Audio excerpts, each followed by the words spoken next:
Hi, I'm Tony Russo, and this is Funeral Service Insider from Kates-Boylston. Each episode features conversations about emerging trends and news that affect the death care industry.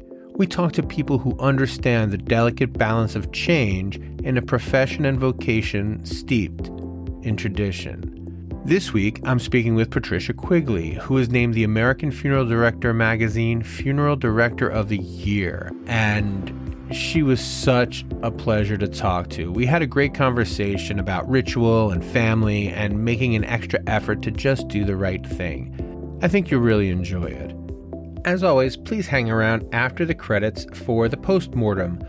This week, I'm going to talk about some funeral directors, competing funeral directors, who got together to share a local business, keep it from going out of business, and help themselves in the community. But right now, here's Funeral Director of the Year for 2023, Patricia Quigley. So I guess, first of all, welcome and congratulations on being selected as the Funeral Director of the Year by American Funeral Director. Thank you. Thank you so much. It's from a little behind the scenes. It really is something that they agonize over. You know, there are always so many people who are nominated, you know, that need consideration. It's a pleasure to talk to the person who made, I guess, the final cut. Can you tell me how you heard about it? And what you thought? Did you know you were nominated or not? I was on vacation for 2 weeks in Italy, and I came back, and there was either as I was looking through my emails or shortly thereafter, an email. I can't exactly remember what it said, but something about funeral director or I've been nominated. And I was like, what the heck? And so I sent it to my staff and said, anybody know what this is about? And then Tasha, my office mate, another funeral director, said, this was supposed to be a surprise. And I was like, you guys, you're funny. That's it. They spoke so highly of you. They speak so highly of you. Thank you. Thank you. Well, my daughter, when she came to the office, one of the first times she ever came, and people were leaving for the day, and Andre was like, good night, Patty, love you, and came over and gave me a hug as I was sitting in my chair, as he always does when he leaves. And Sophie was like, do people say I love you when they leave every day? And I'm like, yeah, it's just sort of part of our greetings to each other. Hug each other when you get there. I mean, you know, unless we're in like the throes of trying to get to that synagogue and we're 10 minutes late and somebody forgot to blah, blah, blah, you know.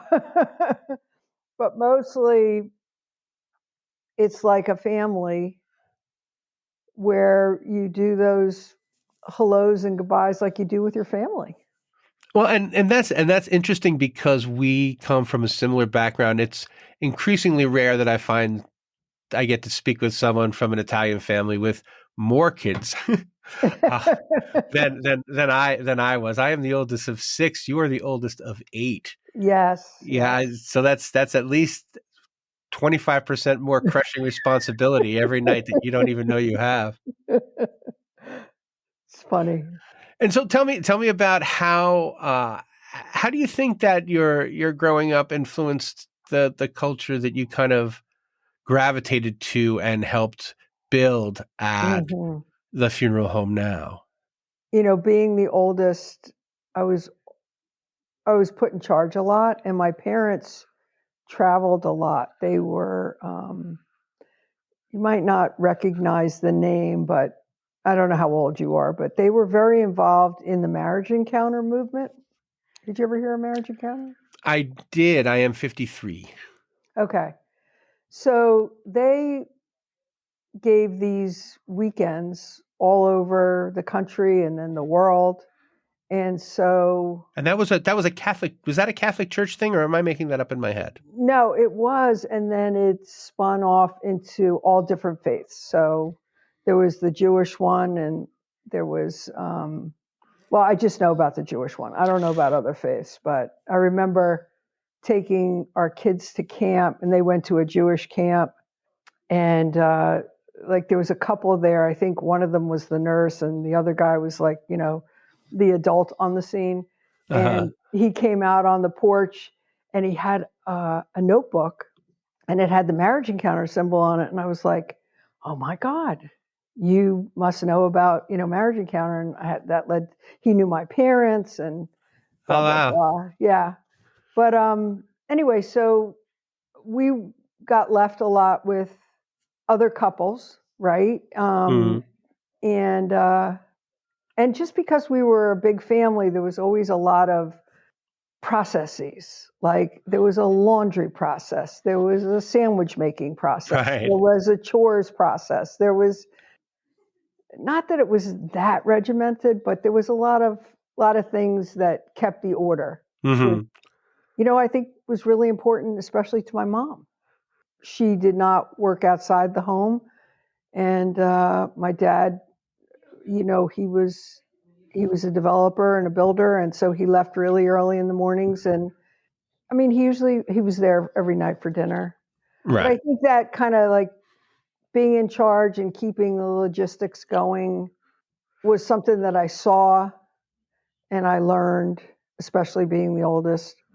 And then just the idea that you treated, like I worked for my dad for many summers, and I Mhm. saw how he treated his employees. It wasn't a union building company or anything like that, but I saw how he treated other people. And my parents, especially my dad, was always involved in social service projects. Like he ran for the school board. When we moved to New Jersey, he was very involved with a church in Camden and raised money. And in fact, after he died, and he died at 59, there was a golf tournament in his name that my mother spearheaded and raised hundreds of thousands of dollars, so people who were less fortunate could purchase their own home.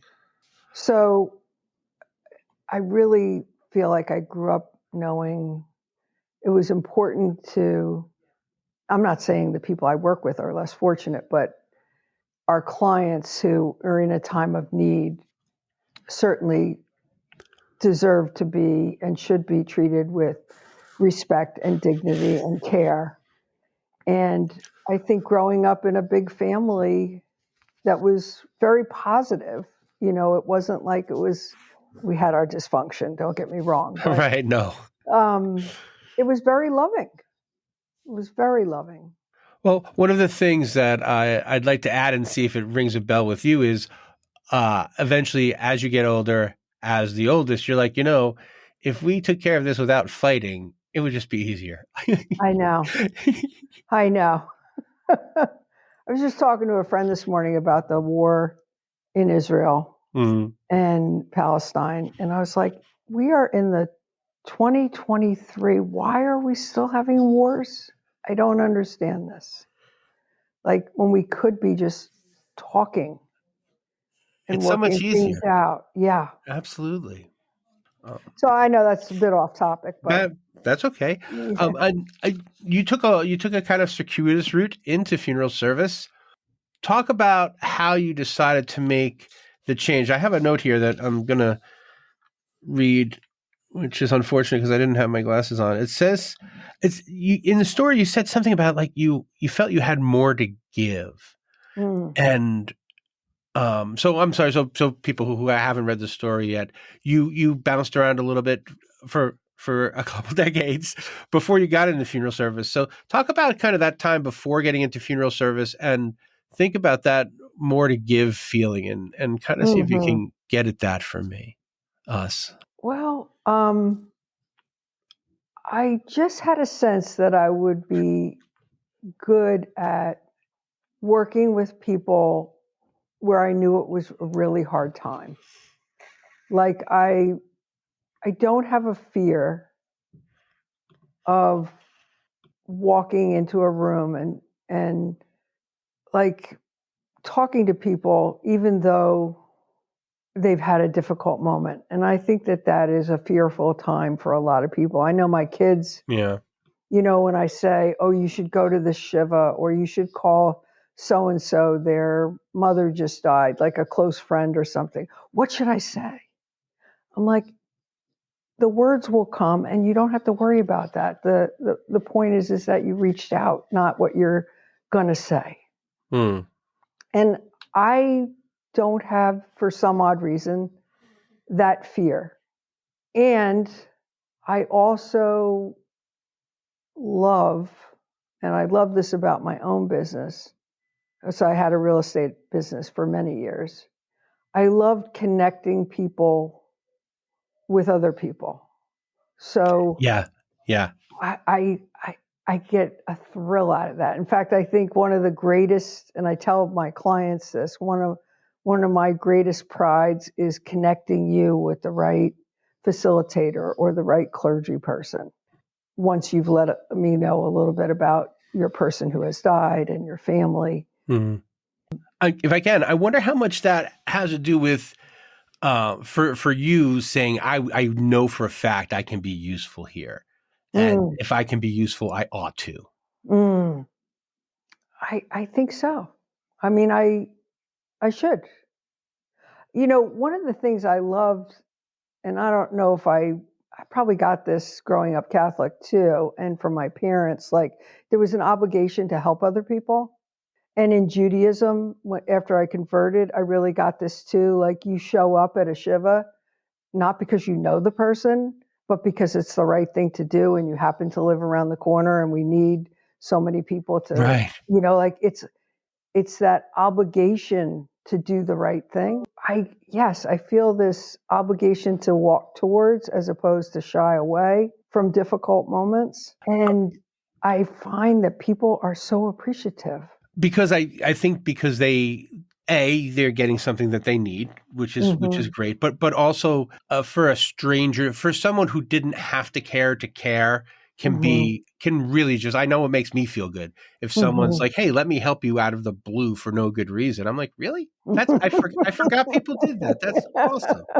I know. I Uh, mean, my kids, they hate to go to like the grocery with me because I'll talk to everybody. You right. know what I mean? Like Yeah. I'm that kind of person who, and it makes me happy to see somebody smile about, like just, or when I'm walking the dog, like, God, isn't it a beautiful fall day? And to see that other person light up, I don't know. Yes, I think we need more of that in the world. Like it certainly couldn't hurt. And Right. I mean, I know I find myself almost begrudgingly being like, well, you, now that you can't not, you Yeah. know. Yeah. It's a good point. And I want to talk to you a little bit about your conversion, if you don't mind, Sure. because the Jews don't recruit. They're Right. Right. they're one of the few ones that aren't going to be knocking at your door saying, "Hey, join our club." So, what was the draw, and what was the process like for you? Well, it was gradual. In some ways, it was gradual. At the beginning, I came out as a lesbian to my family, my Irish, Italian Catholic family. Okay, and Yeah. it was, it was hard. It was hard for them to wrap their minds around it, and it was a really hard time for me and my family. And the woman I fell in love with was going to become a rabbi someday. I mean, she is a cantor and Hmm. a hospice chaplain now. She never made it to rabbi, but for all intents purposes, she's like the most religious She's person I was she's ever with. working within the faith, as the faith Right, is her center of her world. right. And she loved Judaism. And there was this lesbian women, well, that's a We get it. yeah, Jewish group that Hmm. she belonged to. And I never forget going there and just like loving, it was Hanukkah. And so I learned the Hanukkah blessings. And the more I learned about Judaism, and in particular around death and mourning practices, I thought, Right. God, this is so wonderful that they have all this in place and it makes so much sense to me. And it seems so logical that you would have these 7 days. And in fact, my mother is now like, I want you to organize 7 days of Shiva with your siblings because you guys need to be together at least that long when I die. Right. And she's Catholic. I just fell in love with it. And because things were so hard with my family and my partner, Fran's family embraced me. So, I mean, I know as Jews, we don't recruit, but they kind of got me. I was at a really low time, and family is everything to me. And I just really fell in love with Judaism. And, the whole Jesus thing, I mean, I still pray to the same God. In my own mind, God is the same as God has always been. And we wound up belonging to this gay and lesbian synagogue. And when I went through conversion with a group, the rabbi, I talked to her and I said, like, what do I do with this Jesus thing? Like, do I have to denounce Jesus? What do I do with it? And she said, you're growing up Catholic is like you growing up Italian. And there's certain things like that you can't just turn on and off like a faucet. Right. So no, you don't have to denounce Jesus. You don't have to it's like you saying you're not going to be Italian anymore. How could I not do that? I'm still going to cook, Right. 7 fishes. Right. It's all that, And I think for my parents, it was even harder for me to say I was converting than it was that I was gay. But, then my father was like, so you're going to be Orthodox, right? Like. At least you're going to still make it really difficult on yourself. And you're really going to do it. Like, if you're going to do something, do it 100%, Pat. So, our kids, we raise them Jewish. They have Sharon's last name, so they're Weinmans. I get that a lot. Patricia Quigley, Yeah. I always have to qualify myself as a Jew in the business. That's how that came about. If you're striving to be a leader in your field, or even if you just want to stay in touch with what's going on in the industry, you should embrace the wisdom of Kates-Boylston Publications. We've been the trusted source of funeral service information for nearly 150 years. American Funeral Director, American Cemetery and Cremation, and Funeral Service Insider are now available both in print and digital formats, so it's easy to get your hands on it whenever you need. This holiday season, we are offering special subscription prices for all of our products. You can get American Funeral Director and American Cemetery and Cremation with annual subscription prices at $12 each. That's $1 an issue. Funeral Service Insider, which is digital only, is available now at $99 for the introductory price, which is $246 less expensive than it usually is. I'm really proud of what we do at Funeral Service Insider because you see stuff there and in the other magazines that you just don't see every other place.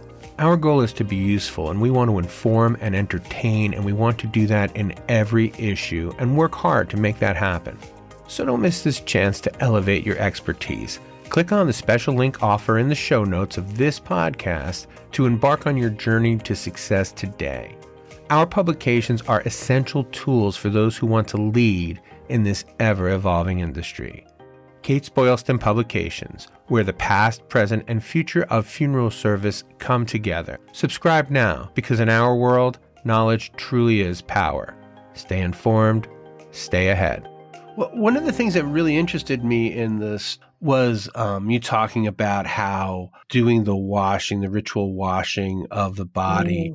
I feel like that may have helped you to see the body more as a vessel. I don't know if that rings true or not, but the ritual aspect, bringing that to any kind of funeral service it just seems like a very small step. A small step in what way? A small step in, once you know ritual is important in letting go or in coming to terms, then you can help. Then the ritual matters less than the fact of the ritual. Like whether you wash the body or whether you just send it or whether you send it to the funeral home and the funeral home washes the body, knowing that there are steps between the death and the goodbye that have to be traversed. Mm. And knowing how critical that is, it seems like that might be a very important part of being able to become, a funeral director from a later time, because you have this kind of wisdom about. Mm. Yeah, although I have to say I still went through the learning process becoming, but maybe you're right. Maybe I learned quicker or something. Like this really sticks in my mind where I recommended to a congregant whose mother died, Jewish, that maybe she would show up at the cremation of her mom. That a lot of other faiths do this, a lot of other cultures do this. And I analogized it to taking her to the grave and that you would do the rituals at the grave. But Right. I didn't put any rituals to it. I was really young as a funeral director. And she later told me that she was sorry that she had come. And I realized then that ritual is so important. It doesn't matter what it is, but I did not include saying the Kaddish for her mother after she went into the retort. I did not include, maybe having her invite a few people to be with her so that she could be witnessed as the person who was doing the final disposition for her mom. All the things, Right. all the rituals that we do observe typically, So I learned that really quickly, that ritual is so important no matter what it is, to always incorporate that in anything that people do or anything we invite them to do, especially if it's something that it's different than what they're used to saying. Right, because then the responsibility falls on you. They didn't know it was there. And then Yeah. you put it there. You have to make it so that it's something that they feel. Relatable. Yeah. Absolutely, yes. Yeah. Yeah. And does that happen a lot? I'm very interested in, because I feel like it's more of a rising movement than something that's common to be present at the witness cremation is a more common thing now than even 10 years ago. Does that? It is for sure. And I think the reason that we suggest it so much is because we see really, I mean, one of the things about our funeral home is we serve, and I don't just say this like in theory, okay? We Right. serve so many different um, religious groups and cultures, um, day in and day out. So we've seen so many of these rituals, and we can explain it to people who have never seen it and add our own little touches of, you might want to think about doing this if we're going to do that. Or I've seen it done this way. Like we've just seen so many and been a part of so many different ways of saying goodbye. Mm, And I just recently it seems hard to believe that I would even need this, but I just participated in a celebrant training. right. And it was more about, for me, getting excited, re-excited about explaining to families and really insisting almost how important a funeral is or some kind of ritual is. Like that's our job, that's our mission, really. And for them, not for us, but for them. And I just had an experience of that with a gentleman. I knew there was discord between himself and his sister and their dad, who died, who was living in another state, New York, wasn't far, with his girlfriend, and went back and forth what they were going to do. And in the end, it was just going to be him and his sister having a short viewing before a graveside service with a priest. And I said, Scott, what are you doing here? I said, I don't even need to know the details, but I know that your dad has a girlfriend and that there's some issues here, but it's important for everybody to say goodbye to your dad. And I want to help you make that happen. And he wound up inviting everybody from New York to come. Oh.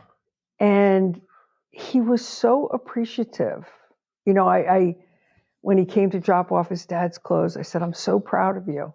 that you were able to, and then he started to tell me a little bit about how he feels like they've badmouthed his kids to his dad, and that he hasn't really had a close relationship with his dad for 20 years. And, he got to get all that out. Right. And it was really because I felt like it was important. Like, healing can happen even after the person passes if you make space for that to happen. And that's our main job. Our job is not to plan these funerals. That could be done by a funeral planner. Our job is to really try to get an inkling of what these families are going through and make it so it's a healing process. Well, thank you for that. At this point, I'm going to just go ahead and ask you if there's anything I should have asked you. Is there something I should have asked you and then I didn't? Is there something that you thought you get the opportunity to say, but you didn't get the opportunity to say it? I guess, I can't, I'm not in this alone. And without all the people that I work with, it's always a team effort. And everyone who works in our funeral home has come to it out of choice, as opposed to, oh, my dad was a funeral director, so I'll get into this business. That's interesting. And I think it makes a real difference in how we serve our clients and what our mission is. And I just feel very grateful to have been able to find this path, have been successful in it, and I'm just really, I feel extremely grateful. Excellent. Well, thank you so very much for your time, and congratulations on the award. And have a great holiday season. Thanks, you too. We're talking before Thanksgiving now. It'll be Christmas when this comes out, but all of them, just all the way through to the new year. Happy all of them. Thank you. Funeral Service Insider, the podcast, is a Kates-Boylston production. It was written and edited by me, Tony Russo. I've already said it, but I'll say it again. Make sure you check out the show notes because that's where you can get in touch with us. It is also where you can take advantage of these special introductory subscription prices. If you have any feedback that you'd like to leave, again, just follow the link in the show notes. You can comment under the story, or you can find out how to get in touch with me right there on the page. Speaking of right there on the page, if you're listening on the computer, I thank you very much. If you'd like to switch over to your phone and make sure you get notified, just go to the podcast app of your choice and the links will be available. You can subscribe there, and that way when the show comes out, it'll be on your phone. It'll be on your phone when you wake up in the morning. Mine could be the very first voice you hear. Imagine that. And now for the postmortem. The beer drinkers among you out there might know Latrobe, Pennsylvania as the home of Rolling Rock, and that makes perfect sense. That was the first thing I thought. But this week I want to talk about the florist industry in Latrobe. I read this great story, and again, link in the show notes, and it's about these 3 funeral directors who banded together, just had a conversation about keeping the local florist from closing. And the 3 funeral directors are actually 3 funeral home owners in Latrobe decided that rather than let the florist close, they were going to chip in and buy it. And that's precisely what they've done. There'll be more details in FSI if you're a subscriber, and I'll put a little something on the In Case You Missed It page for you to see. But that is just a really kind of special approach to making sure you both serve your community and kind of protect your sources and your avenues for getting flowers. I mean, I guess they still could have gotten flowers from anywhere, but it's interesting that the florist was so good that the 3 funeral homes decided that rather than let it close and get it from someplace else, that they would buy it and get their own flowers from there. I just think it's neat. I mean, I know it's not innovative for a funeral home to have a florist, but for 3 to say, hey, let's go in on this florist rather than let it go out of business, I think that's something worth noting. We'll be back in another couple weeks with a really cool story. And until then, thank you for listening to Funeral Service Insider. It's a podcast.